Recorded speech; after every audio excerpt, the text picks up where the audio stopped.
because strawberry farming and its arrival didn't just mean, because anybody, when you taste those packaged California and Florida strawberries, and then you taste one grown here in Tangipahoa or Livingston Parish, I don't mean to sound prejudiced, but they're just better. They have a unique, distinctive, and in my personal opinion, better flavor. Just this ground, the soil conditions and everything were perfect for strawberries.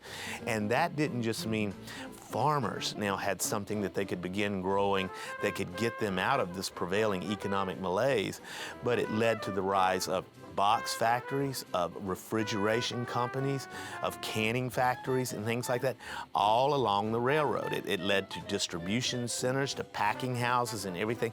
So strawberries became this impetus for development of all other kinds of industry and began to raise the economic standards of the area up. After the turn of the century, a completely different story is the strawberry industry in this area. And I wish I could have been here to see the strawberry industry in its heyday. That has long, long since passed now. But around beginning of the late 1800s, some local agriculturalists began to develop different varieties of strawberries. The problem with strawberries then was they were very good and you could grow them easily here, but they would perish. You could not really ship them. And in Tangipahoa, of all places, they developed a brand of strawberries known as the Klondike. The Klondike grew easily, it was large, it was beautiful, it tasted good, and it would last a long time.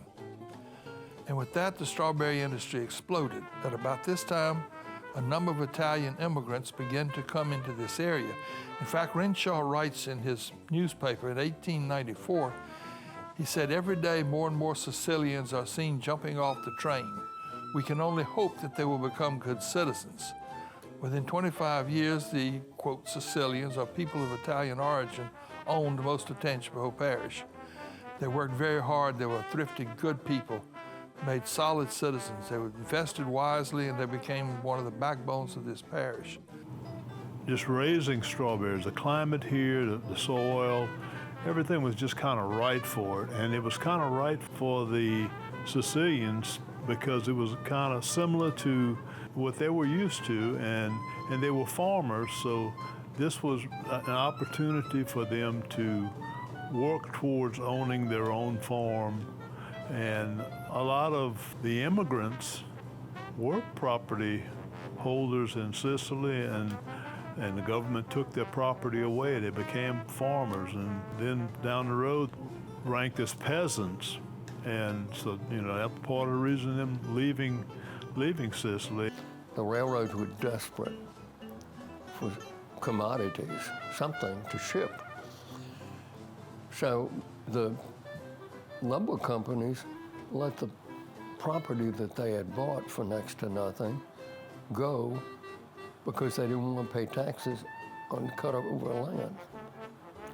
So the railroad then fostered usage for that stumpage, they called it. First, they tried cattle. You could graze cattle between the stumps. But Sicilian immigrants had been brought into Louisiana in the 1880s. The State Department of Agriculture was renamed the State Department of Agriculture and Immigration because freed black people didn't want to work in cane fields. It was too hard and it was too dangerous. So these Sicilians came in, they lived in what had been slave cabins. They worked for miserably poor wages. And they saved their money, and when this land along the railroad was put up for sale for $1 or so an acre, they could buy 5 or 6 acres. So strawberries became this impetus for development of all other kinds of industry and began to raise the economic standards of the area up.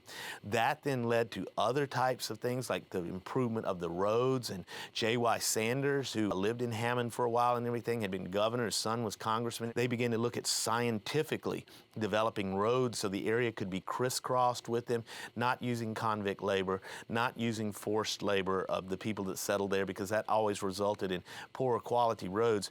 But as these roads and dummy line railroads began to reach into outlying areas from the parish and connected the more rural areas with the area around the railroad, you began to see the towns grow by leaps and bounds. Between World War I until the Great Depression, this area here was indeed the strawberry capital of the world. So the strawberry industry was a real booming thing, and Hammond was at the center of it. The way they would handle the strawberries is the farmers would bring their berries to town, and where the Regions Bank headquarters is now, facing the railroad tracks on Oak Street, that at one time was the old Casa de Fraser Hotel, which burned down after I moved here. And next to it was a great big barn-like structure where they would sell the strawberries. Buyers would come from all over the country. They would stay at the Casa de Fraser. Berries were packed here 24 hours a day. They devised some special boxcars that had hollow walls, and they would stop. There was big ice plants in both Ponchatoula, Amite, and Hammond. They would fill ice between those walls. And they would put blocks of ice in those boxes on the top of these freight cars that would pre-cool because the cold would drift in. And then they would load those berries until 4 o'clock in the afternoon. And at 4 o'clock, those trains became known as the Crimson Flyers because they got the first right-of-way on the Illinois Central from Hammond to Chicago. And the berry buyers would go into the log cabin about 6 o'clock and there'd be an auction. And they'd bid on carload lots of strawberries. The strawberries were already on the way to the north when they had the auction. And then the buyers would go to the hotel where there was a telegraph office.